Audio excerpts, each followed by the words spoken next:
এত টাকা তুমি কই পাইছো? চুরি করে আনছো? চুরি করবো কেন? তাহলে কই পাইছো টাকা? এত টাকা কেমনে আইলো? আস্তে কথা কও। প্রতিবেশীরা হইনা ফেলাইবো।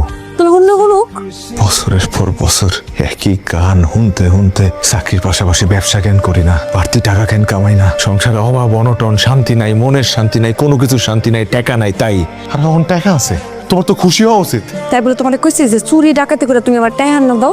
দরকার হইলো না খাই মরে যাবো, তাও চুরির টাকা আমি চাই না। কই থেকে আনছো এই টাকা?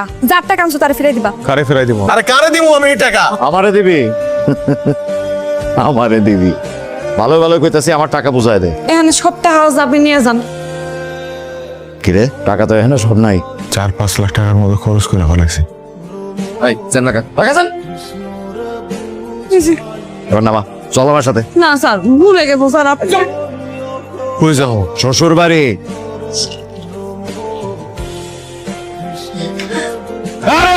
রাখ নিজে নিজে মারামারি করে লাভটা কি? আর সবাই রাখতে হলাই টাকা 50 কোটি 3 ভাগ হইব। আমি রাজি। ভাগ আরেকটা আছে। কি রে, কে কয়? ও এই মাল টাকাটা তুই কে? ওই তো টাকা নিয়ে বাগছিল। শালা চাপেতের লোক, তোরা পাঙ্কা করে দিবি। আরে আমার যদি আপনারা মানেন তাহলে কিন্তু আপনাকে খবর আছে।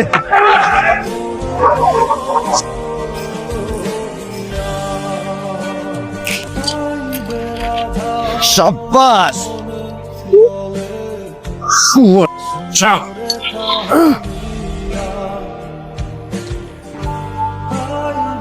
আমি শেষবারের মতো জিগাইতেছি, টাকাগুলা কার?